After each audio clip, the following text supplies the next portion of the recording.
Muliakan. Barangkali langsung saja karena waktu juga sudah berlalu sekitar 30 menit, sudah ada kendala teknis tadi. Baik, materi saya sebagaimana tampak di layar, kita sekedar mengenal atau menelusuri secara sekilas-sekilas tentang beberapa literatur-literatur yang bisa dikategorikan sebagai literatur kalender Islam yang bersifat global. Eh, Global ini maksudnya adalah pemikiran kalender yang berorientasi kepada unifikasi kalender Islam, baik itu zonal atau bizonal ataupun global tunggal. Nah, secara sederhana, presentasi saya ada lima poin atau literatur yang akan kita suguhkan ada lima hal, 5 poin. Yang pertama literatur Turos, kita mulai saja.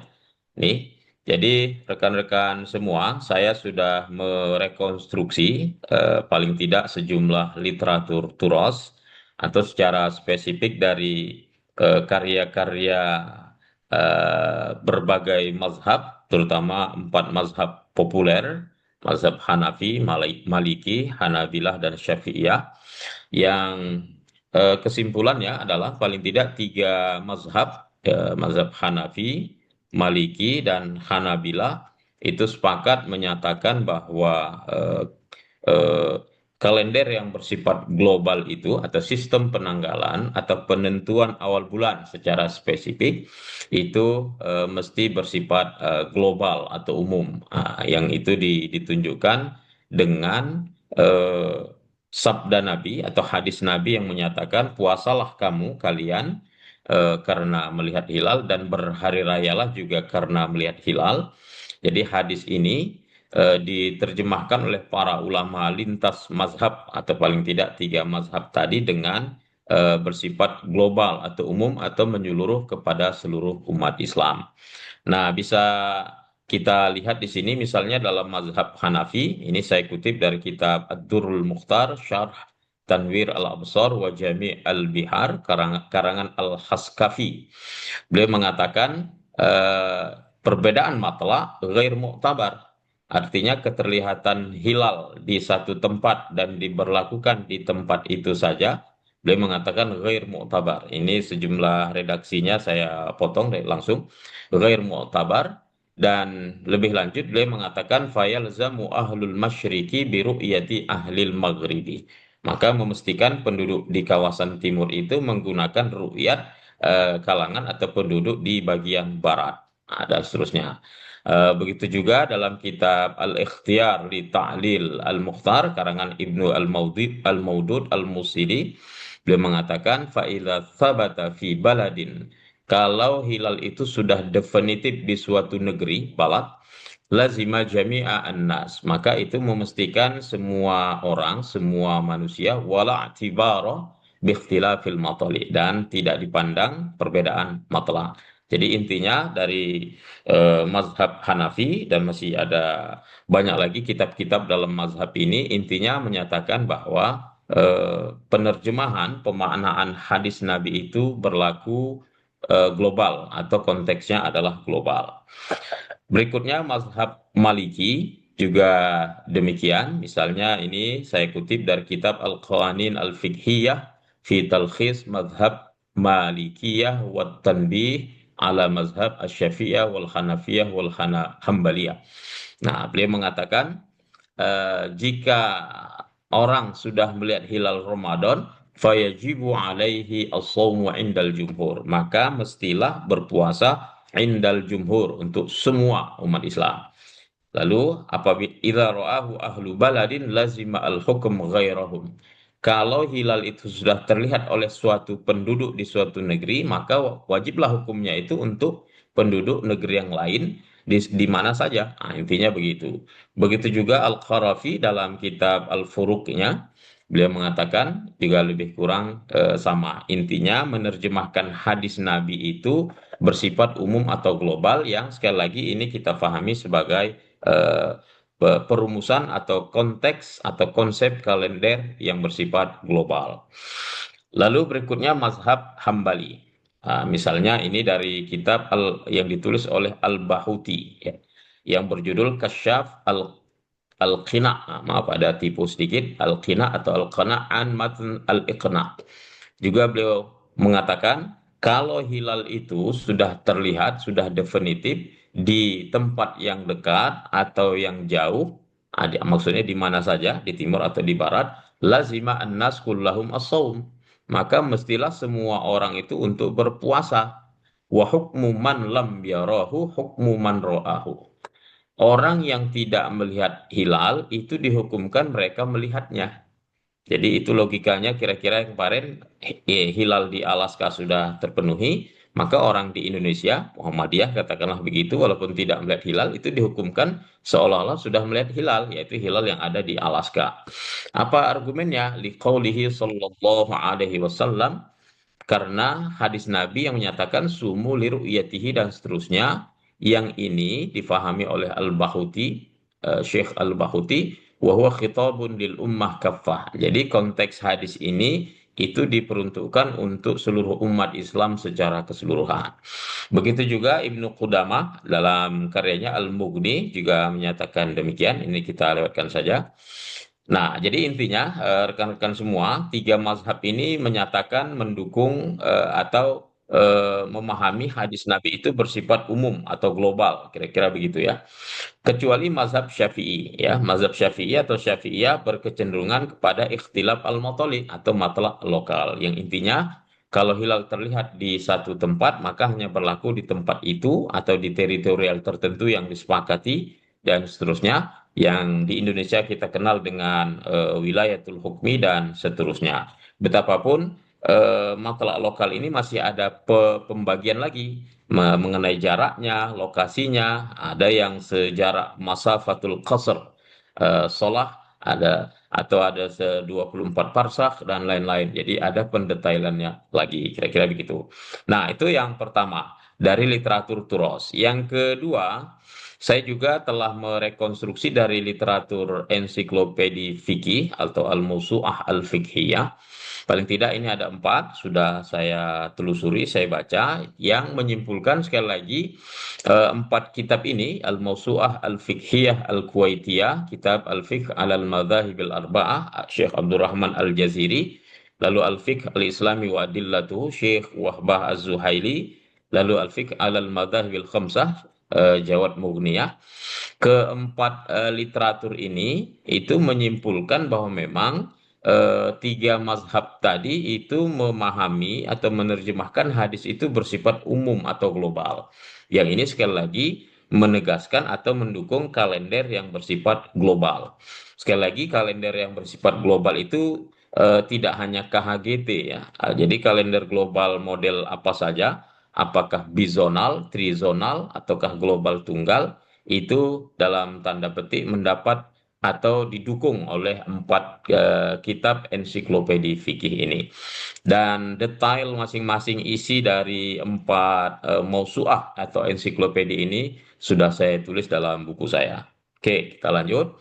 Yang ketiga, eh, melalui literatur-literatur Arab modern. Jadi ternyata sudah cukup banyak hari ini literatur-literatur Arab berbahasa Arab yang modern, yang kontemporer, yang secara tegas itu mendukung kalender yang bersifat global atau menerjemahkan hadis-hadis Nabi tentang ru'yatul hilal itu bersifat umum atau bersifat global atau berlaku kepada umat Islam di mana saja.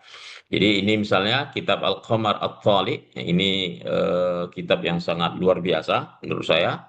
Beliau secara tegas menyatakan penting dan perlu dan urgennya kalender yang bersifat global dan seterusnya. Lalu kitab Ru'yah Al-Hilal Bainal Matali' wal Hisab, kitab Mizanul I'tidal fi Thubut Ru'yatil Hilal dan seterusnya. Kemudian ini lagi. Jadi paling tidak sudah ada 8 literatur, bahkan lebih ya. Ini hanya 8 saya tampilkan yang sudah saya rekonstruksi, saya taksil substansi dan isinya yang sekali lagi literatur-literatur ini menguatkan konsep kalender yang bersifat global. Tuh. Oke. Lalu yang keempat adalah literatur-literatur yang ditulis oleh tokoh-tokoh atau pakar-pakar falak Muhammadiyah. Jadi rekan-rekan semua di Muhammadiyah, pengkajian tentang kalender yang bersifat global itu bukan barang baru, sudah 1 dekade lebih ya dikaji dengan pengkajian yang naik turun. Bahkan saya pribadi ketika saya masih mahasiswa S2 di Mesir dulu, kajian kalender global ini sudah berjalan. Bahkan muktamar atau simposium internasional pertama di Muhammadiyah tahun berapa tuh ya? Mungkin 10 tahun lebih yang lalu itu saya masih mahasiswa S2 di Mesir dan panitia waktu itu di pimpinan pusat. Waktu itu panitianya Pak Prof. Susignan Azhari meminta kami PCM di Mesir itu untuk mencarikan narasumber yang akan diundang dan waktu itu kami usulkan Prof. Sulaiman, Allah yarham, sudah meninggal dunia hari ini. Artinya pengkajian kalender yang bersifat global di Muhammadiyah itu sudah cukup panjang. Nah, dalam rentang yang panjang itu ternyata tidak stagnan. Tokoh-tokoh atau pakar-pakar falak Muhammadiyah itu terus berimprovisasi, terus berkreasi, melahirkan ide-ide karya-karya seperti yang tampak ini. Ini hampir ada mungkin 20-an karya ya. Ada yang belum masuk juga barangkali. Dan termasuk di sini ada satu karya paling baru ya yang ditulis oleh Pak Susignan Azhari, Prof. Susignan itu tentang KHGT. Jadi sekali lagi bahwa pengkajian KHGT di Muhammadiyah itu hidup. Jadi tidak hanya teori tapi diekspresikan dalam bentuk literasi, karya-karya tulis yang sebagaimana tampak. Dan khusus karya saya juga ada dua itu yang paling kanan ya. Kalender Islam Global, Konsep, Perspektif, dan Dialektika. Yang kedua, Matla dan Kalender Islam Global, Tinjauan Mazhab, Literatur, dan Tokoh. Nah, jadi eh, sudah cukup panjang juga pengkajian tentang KHGT ini, terutama yang saya lakukan, betapapun masih banyak lagi yang belum diungkap dan diungkit. Kira-kira begitu. Yang tentu sesuatu yang alami ketika makin diungkap dan makin diungkit tentu akan makin besar pula responsnya ya yang akan muncul baik respons positif maupun respons negatif dan itu sesuatu yang normal dan wajar. Oke, baik. Berikutnya ini yang terakhir rekan-rekan semua perspektif tokoh. Jadi secara terpisah-terpisah saya juga sudah membaca dan menelusuri karya-karya yang tersebar dalam di berbagai rentang waktu.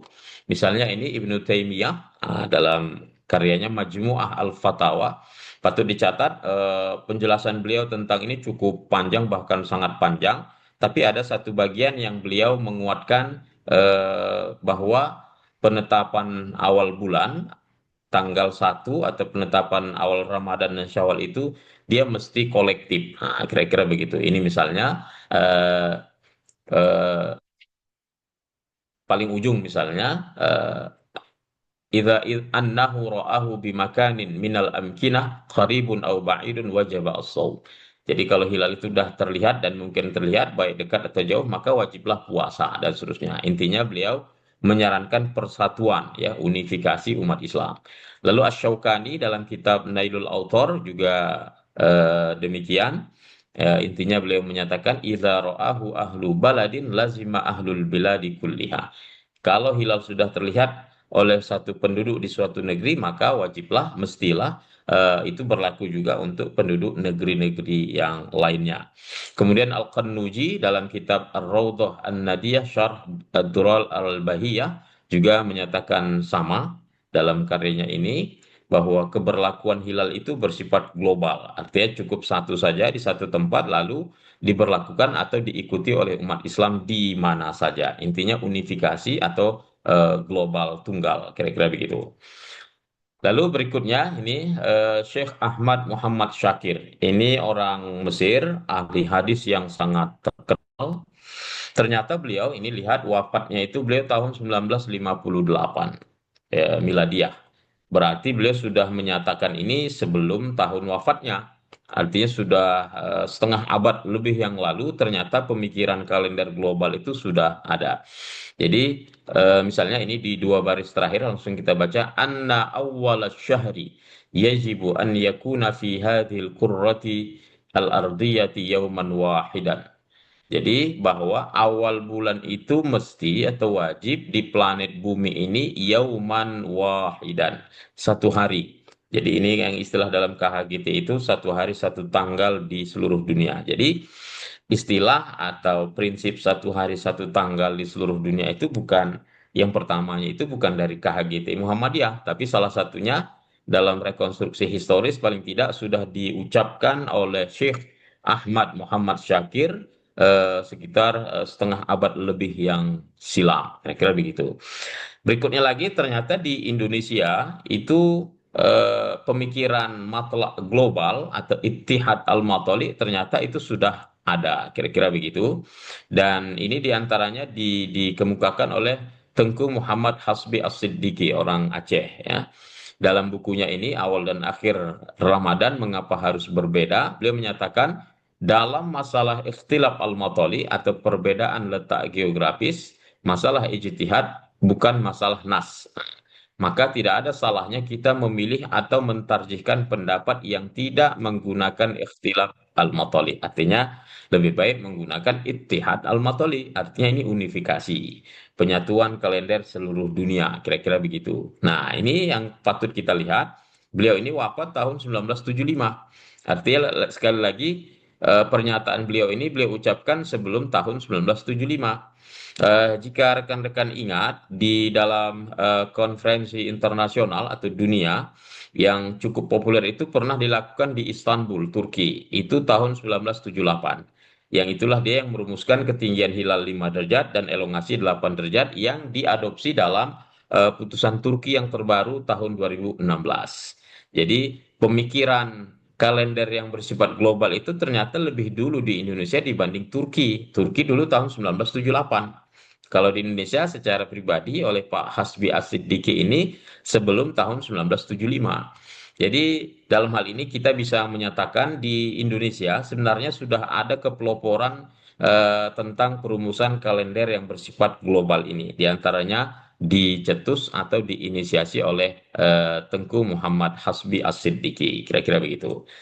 Nah, ini berikutnya Syekh Abdul Aziz bin Bas. Ini ulama besar di Arab Saudi, mufti di sana. Dalam karya beliau, Majmu' Fatawa wa Maqalat Mutanawwi'ah, dia juga menyatakan demikian. Ini misalnya hadis Nabi, puasalah kamu ketika orang-orang berpuasa, berbuka, atau ketika orang-orang berbuka atau berhari raya, beridul adha juga ketika orang-orang beridul adha atau memotong kurban. Lalu beliau mengatakan, faida sabata ru'yatul hilal, kalau ru'yat hilal, keterlihatan hilal itu sudah definitif secara syar'i di fi baladin ma, di mana saja, di negeri mana saja, wajaba ala baqiyatil biladi, maka mesti wajib untuk semua negeri al-amal biha, mengamalkannya, artinya menggunakan keterlihatan hilal di satu tempat itu. Nah, kenapa? Eh, karena Nabi ketika mengatakan ini lanjutannya, puasalah kamu karena melihat hilal, berhari rayalah juga karena melihat hilal, lam yuqsad atau lam yaqsid, tidak dimaksudkan hanya untuk penduduk Madinah saja. Tetapi yang dimaksud adalah wa innama qusida umumul muslimin, umumal muslimin. Tetapi yang dimaksud adalah untuk semua umat Islam. Nah, jadi jelas ya. Jadi ini pendapat ulama kontemporer Syekh Abdullah bin Bas yang menyatakan demikian. Gitu. Oke. Kemudian Syekh Al-Albani. Ini orang Albania, tapi hidup dan tinggal di Arab Saudi, ahli hadis besar di dunia Islam. Beliau mengatakan hadis Abi Hurairah itu, maksudnya yang sumu liru ijatihi dan seterusnya, ala umumihi, bahwa hadis itu dia bersifat umum, mencakup semua orang yang sampai berita ru'yatul hilal, dari negeri mana saja, atau iklim, atau benua mana saja, min ghairi tahdidi masafati aslan. Tanpa perlu ada batasan teritorial begitu. Jadi tidak ada batas atau zona-zona, tidak ada. Ini sedikit banyak mengindikasikan global tunggal. Nah, kira-kira begitu. Ini Syekh Al-Albani dalam kitab Tamam Al-Minnah. Lalu Syekh Al-Utsaimin, ya, ini juga ulama besar dari Arab Saudi. Ini orang Arab ya, Syekh Al-Utsaimin, bukan orang Jawa ini ya.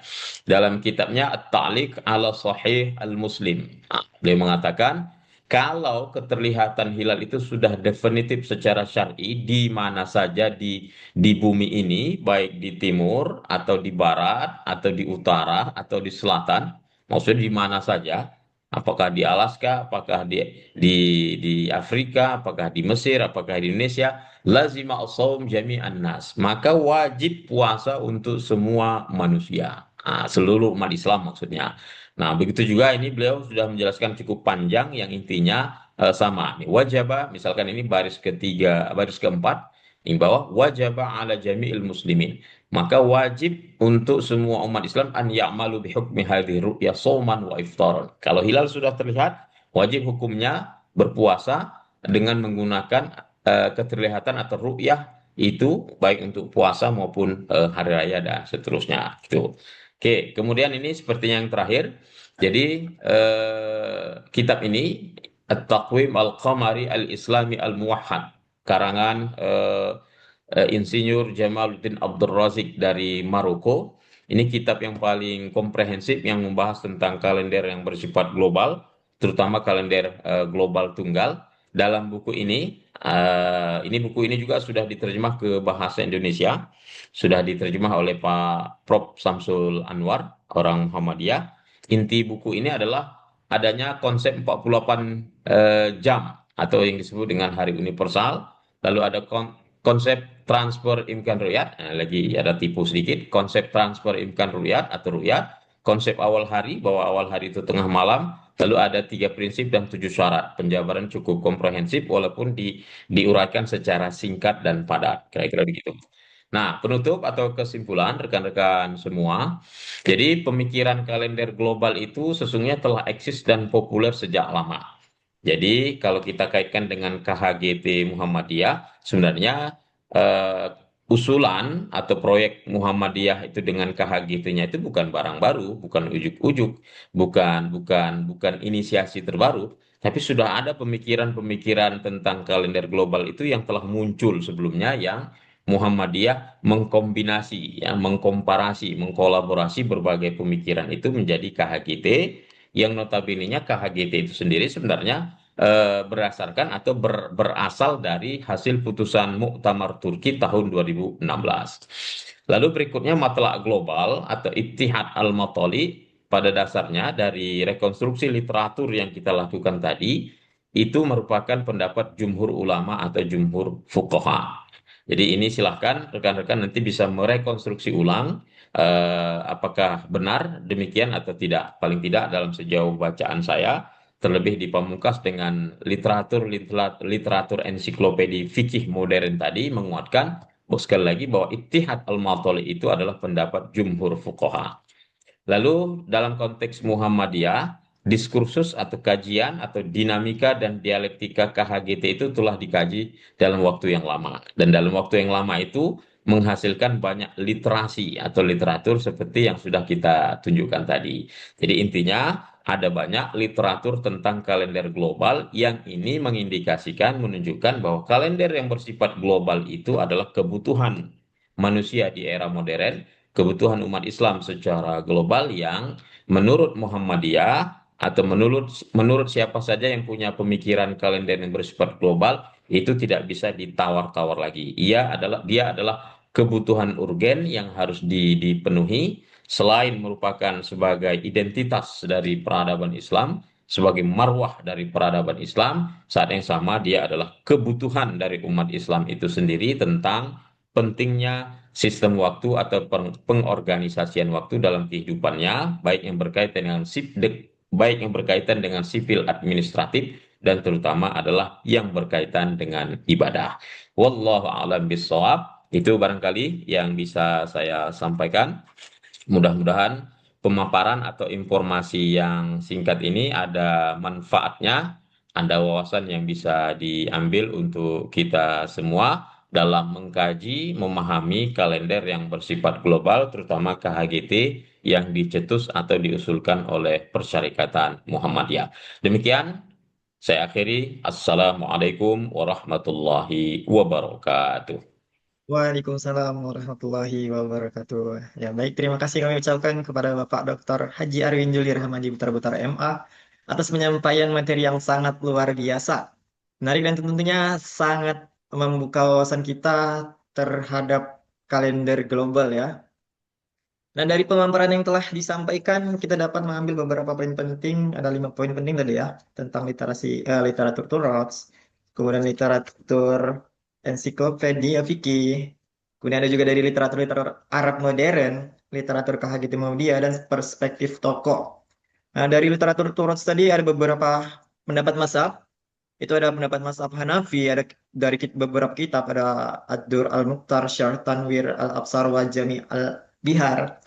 Kemudian dari mazhab Maliki, ada mazhab Hambali. Nah, ketiga mazhab tersebut secara dia dapat ambil kesimpulan bahwasanya mendukung kalender global. Nah, terkecuali itu dari mazhab Syafi'i yang berlaku mazhab lokal, matlak lokal itu bergantung pada jarak dan lokasi. Nah, kemudian dari literatur ensiklopedia juga ada beberapa kitab yang membahas, ada 4 kitab tadi. Kemudian literatur Arab modern ada 8 bahkan lebih literatur yang bahkan isinya mengungkap konsep-konsep kalender global. Nah, jadi dari kitab-kitab tersebut, dari literatur-literatur tersebut dapat disimpulkan bahwasanya isinya itu semua ya mendukung tentang konsep kalender global. Dan bahkan kalender global ini bukan hanya pluk gitu aja, transformasi gitu aja adanya, bahkan sudah lama dari bahkan tadi ada dari Indonesia sendiri ya dari tokoh dari Aceh yaitu Tengku Muhammad Hasbi Asyidiki yang wafat pada tahun 1975 yang artinya sebelum tahun 1975 sudah ada berpendapat dari Indonesia sendiri sudah menyatakan konsep kalender secara global kalender Hijriah khususnya. Nah, ini tentunya kebanggaan bagi kita dari Indonesia tokoh yaitu Tengku Muhammad Hasbi Asyidiki. Kemudian eh, kesimpulannya yaitu pemikiran kalender global telah populer sejak lama. Nah, artinya konsep kalender global ini bukan suatu konsep yang baru, bukan baru-baru aja, tapi sudah banyak memakan banyak waktu yang lama. Sudah banyak literatur-literatur yang membahas tentang kalender global ini. Kemudian matlamat global atau yang disebut dengan ijtihad al-mutali merupakan pendapat jumhur ulama. Dan kemudian yang ketiga, diskusur atau kajian KHGT ini telah lama dan menghasilkan sangat banyak sekali literatur-literatur yang membahas tentang kalender Hijriah global tunggal. Nah, semoga apa yang telah disampaikan oleh narasumber kita pada hari ini dapat menambah pemahaman kita semua mengenai konsep dari kalender global ini ya. Baiklah hadirin sekalian, untuk memperdalam pemahaman kita terhadap materi yang telah disampaikan, maka kita akan masuki sesi tanya jawab kepada teman-teman apabila ada yang mau ditanyakan terkait pemaparan materi kita pada hari ini. Saya persilahkan.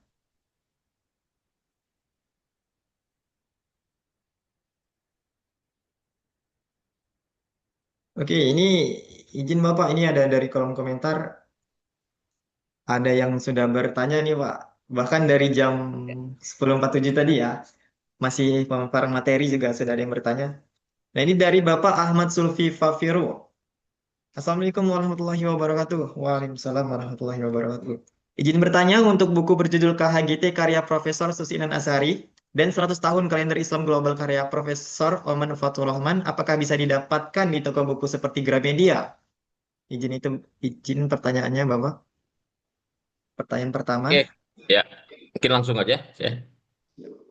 Ya, untuk dua buku itu kebetulan saya dan kami juga di tim OIP UMSU belum memiliki. Dan khusus karya Prof. Susignan yang terbaru itu juga baru beberapa hari yang lalu saya dapat informasi. Jadi saya juga belum punya, tapi mungkin bisa dibeli secara online mungkin ya. Mungkin dicari saja di online nanti atau bisa di kontak ke penerbit Suara Muhammadiyah mungkin atau Grama Surya di Jogja mungkin. Saya kira itu bisa dicek secara online nanti. Itu barangkali. Baik, terima kasih Bapak atas jawabannya. Kemudian kita masuk ke pertanyaan selanjutnya, Pak. Ini dari Bapak Ridwan Muklis.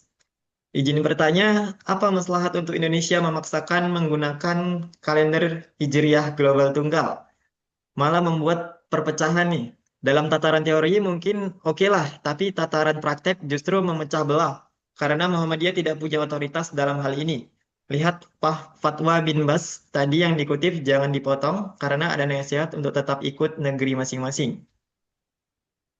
Nah, itu tadi pertanyaannya, Ya. Bapak. Oke, baik. Mungkin kita persilakan saja Pak Ridwan Mukhlis yang mana orangnya ini. Izin kita diskusi. Silakan dikemukakan langsung supaya lebih luas dan leluasa karena ini agak sesuatu bagi saya. Ada kata-kata perpecahan dan seterusnya. Silakan Pak Ridwan, silakan. Izin Pak Ridwan Mukhlis.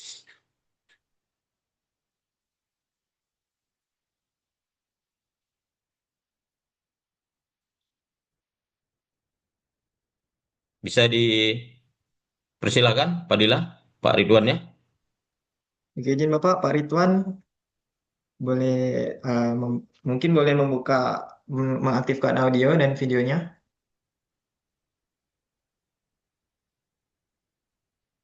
Dan mungkin untuk host boleh dibantu.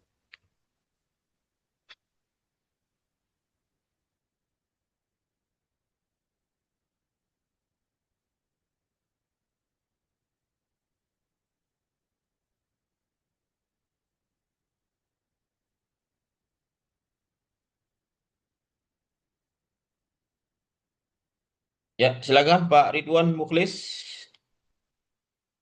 Silakan Pak, kita diskusi.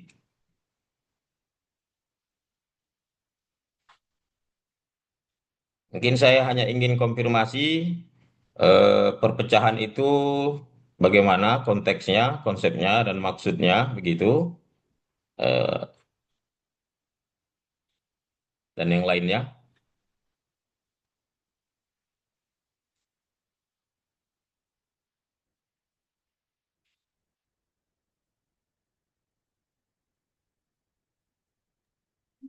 Sudah dicoba untuk diminta pada Pak Mukhlis untuk diaktifkan video, tapi saat ini belum dikonfirmasi moderator.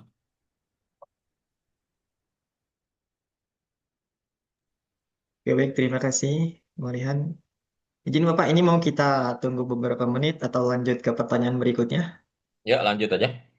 Oke, baik, sembari menunggu Bapak Ridwan tadi, Ridwan Musklis, kita masuk ke pertanyaan berikutnya.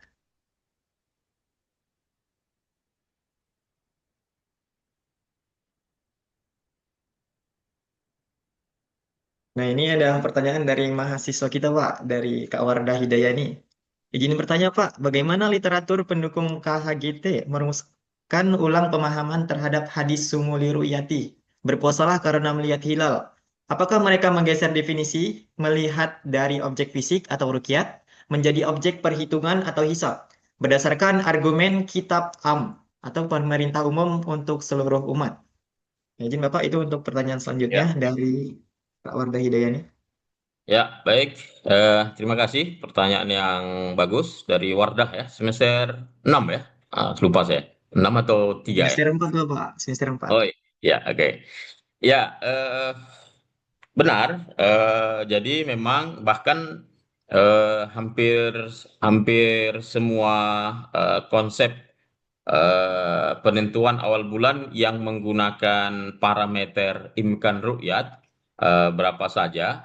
Kalau di Indonesia itu ada dulu 238, lalu berubah menjadi 364 oleh pemerintah atau Kementerian Agama. Dan sekarang ada KHGT atau Turki itu 58 dengan konteks matlak globalnya dan seterusnya. Itu semua pada dasarnya adalah penerjemahan atau pemahaman atau kontekstualisasi dari hadis-hadis ru'ya. Jadi kalau kita lihat secara tekstual, hadis Nabi itu jelas ya menyatakan untuk memerintahkan kita melihat dan praktek sahabat juga dulu melihat secara kasat mata secara langsung. Tetapi karena seiring dengan perkembangan pengetahuan, teknologi dan seterusnya, melihat yang dimaksud itu dikontekstualisasikan, diterjemahkan, di antaranya dengan merumuskan parameter imkan ru'yat tadi. Ada yang 238, 364, 58, dan seterusnya. Ada juga yang menerjemahkan dengan hisab. Hisab murni, artinya melihat yang dimaksud dalam hadis itu tidak hanya secara kasat mata, tapi bisa dengan ilmu. Karena secara kebahasaan sendiri bahwa kata ro'a atau ru'yah dalam hadis Nabi itu tidak bisa diterjemahkan dengan dua begitu, an-nazru bil ain dan an-nazru bil ilmi, melihat dengan mata dan juga bisa melihat dengan ilmu. Nah, melihat dengan ilmu itu bisa diterjemahkan dengan teknologi, dengan pengetahuan, diantaranya adalah hisab tanpa harus dilihat. Jadi eh, pemahaman-pemahaman itu, kontekstualisasi itu terus berkembang dan tanpa terkecuali memang untuk dan pada KHGT. Jadi KHGT Muhammadiyah itu atau hasil putusan Turki itu eh, menempatkan misalnya parameternya itu adalah 58 dan 58 itu sebagai instrumen untuk mengkonstruksi kalender yang bersifat global gitu. Jadi memang eh, karena goalnya, tujuannya adalah untuk membuat kalender yang bersifat global dan yang definitif, yang definitif untuk seluruh dunia, maka parameter 58 itu juga harus definitif begitu. Jadi dia menjadi standar begitu. Baik dia apakah dilakukan pengamatan ataukah tidak, dia tetap menjadi standar bahwa kalender itu harus disusun berdasarkan parameter itu dan seterusnya. Kira-kira begitu. Oke. Baik, terima kasih Bapak. Ya, sudah lengkap tadi ya dijelaskan oleh Bapak atas pertanyaan dari Kak Warda. Oke Pak, ini pertanyaan selanjutnya ada dari mahasiswa kita juga Pak, dari Bang Sandika Alfala. Izin bertanya Pak, mengapa kalender yang dikeluarkan pertama oleh Tarji Muhammadiyah menyatakan tanggal 19 Februari jatuhnya 1 Ramadan? Namun, di kalender Hijriah Global Tunggal yang terbaru di tanggal 18 Februari, mengapa hal ini bisa berbeda Pak? Mohon pencerahannya Pak. Sama satu lagi Pak, KHGT ini kan berdasarkan hasil rapat konferensi Turki. Tapi mengapa Ramadan ini kita bisa berbeda dengan Turki, yang mana hal ini merupakan hasil rapat dari sana gitu Pak, dari Turki. Ya, baik. Terima kasih, Sandika. Ini pembahasan yang sebenarnya sudah selesai ya, tapi dianggap belum selesai terus gitu ya. Ya, memang ini apa ya? Pertama, karena memang KHGT itu baru di launching tahun ini ya, Muharram yang lalu, dan karena dia bersifat global dan seterusnya, jadi memang bisa difahami dan dimengerti ini tidak sederhana begitu ya. Jadi memang tidak bisa dipungkiri ada kesulitan, ada problem dan lain-lain dalam proses perumusan KHGT itu sendiri dan termasuk dalam merumuskan Ramadan itu apakah 18 atau 19. Jadi memang mengapa kemarin sudah tercetak dan tersebar itu tanggal 19, kemudian direvisi menjadi tanggal 18. Eh, Jawabannya salah satunya adalah hasil rapat, ya, hasil rapat dan hasil pengkajian komprehensif, rapat eksklusif dan pengkajian komprehensif tentang awal ya, penetapan awal Ramadan itu intinya Muhammadiyah melalui tim khususnya itu menyatakan bahwa awal Ramadan tanggal 18 dengan alasan bahwa di Alaska sudah terpenuhi 58. Nah, sebelumnya di kalender yang sudah tercetak itu langsung ditulis tanggal 19 ya, karena memang merujuk kepada Diyanet Turki, keputusan atau kalender Turki. Tapi dengan pengkajian dengan alasan hendak menjaga akurasi ilmiah dan keproporsionalitas atau ketepatan aplikasi dari konsep KHGT atau hasil putusan Turki itu, maka Muhammadiyah atau tim yang ditugaskan itu memutuskan 18. Jadi memang sejak dari awal memang konsekuensi dari resistensi yang akan terjadi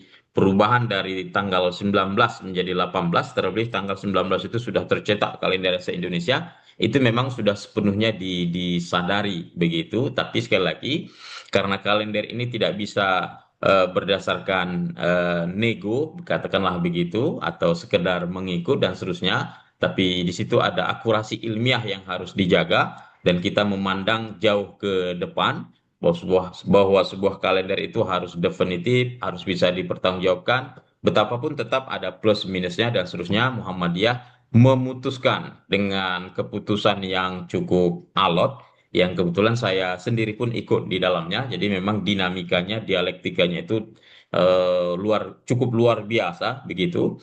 Eh, jadi intinya diputuskanlah bahwa awal Ramadan kita tanggal 18 dengan alasan salah satunya karena di Alaska sudah terpenuhi 58. Mengapa kita tidak pilih 19 ya karena di Alaska di pasca konjungsi itu sudah terpenuhi 58 begitu.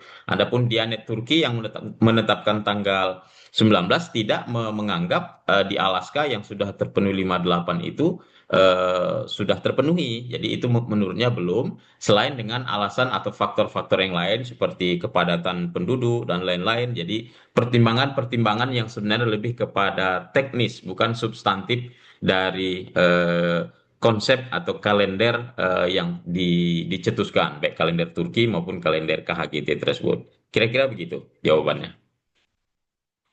Ya, baik, terima kasih Bapak atas jawaban yang sangat kompleks ya, sangat lengkap. Baik, teman-teman sekalian, sembari menunggu pertanyaan yang lain, teman-teman semua para peserta boleh mengisi absensi yang sudah dikirimkan melalui kolom komentar.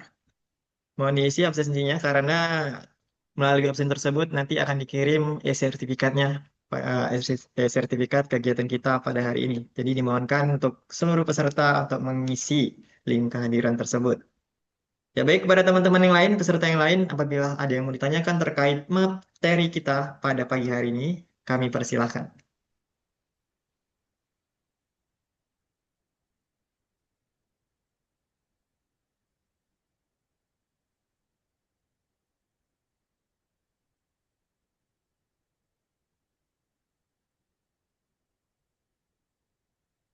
Ya, sepertinya ada, tapi takut ya, atau malu lah gitu. Tapi nggak apa-apa kalau nanti ada pertanyaan, silakan aja ditanyakan melalui chat pribadi dari saya, atau langsung dari Pak Arwin, atau melalui saya juga boleh nanti, silakan berikan pertanyaannya melalui WhatsApp atau media sosial yang lainnya. Baik, kalau begitu, terima kasih kami ucapkan kepada para peserta yang telah berpartisipasi aktif dengan berbagai pertanyaan ya, sangat menarik.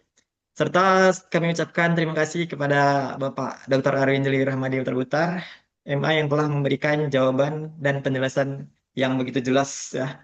Semoga diskusi pada hari ini dapat menambah wawasan kita, pemahaman kita, serta memberikan inspirasi bagi kita semua, khususnya terkait dengan pemahaman kalender Hijriah Global Tunggal.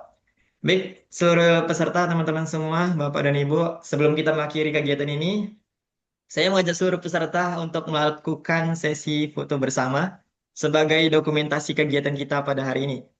Baik, kepada seluruh peserta, kami persilakan untuk menyalakan kameranya dan kepada tim dokumentasi, kami persilakan untuk men-screenshot layarnya. Baik, pada seluruh peserta, kami harapkan tolong nyalakan kameranya, nyalakan videonya, karena sesi dokumentasi akan segera kita mulai. Baik, foto bersama, sesi foto bersama kita mulai. Kita boleh foto formal dulu. Kita formal dulu, teman-teman. Baik, kita mulai. 1, 2, 3. Oke, sekali lagi. 1. Oke, ini layar lebarnya. Sekali lagi. Gaya formal dulu. 1, 2, 3. Oke, sekarang boleh teman-teman send U-nya. Menandakan langsung. Oke, kita ambil foto. 1, 2, 3. Sekali lagi. 1, 2, 3. Oke, terakhir teman-teman. Sekali lagi untuk gaya yang ceria itu menandakan telah selesainya kegiatan kita pada hari ini. Jadi semua teman-teman boleh ekspresikan wajahnya yang sangat cerah agar kita foto bersama-sama untuk pertanda bahwasanya kegiatan ini telah selesai kita laksanakan. Oke, semuanya boleh berikan ekspresi yang ceria. Oke, 1, 2, 3. 1, 2, 3. Oke, baik, terima kasih kepada seluruh peserta yang telah mengikuti kegiatan ini dari awal hingga akhir. Ya, akhir kata, saya selaku moderator memohon maaf apabila selama memandu acara terdapat kata-kata yang kurang berkenan. Unsur maqalah wala tansur maqalah, lihatlah apa yang disampaikan, jangan melihat siapa yang menyampaikan. Kepada Allah saya menampun, kepada Allah saya memohon pertolongan. Billahi fi sabilil haq, fastabiqul khairat. Wassalamualaikum warahmatullahi wabarakatuh.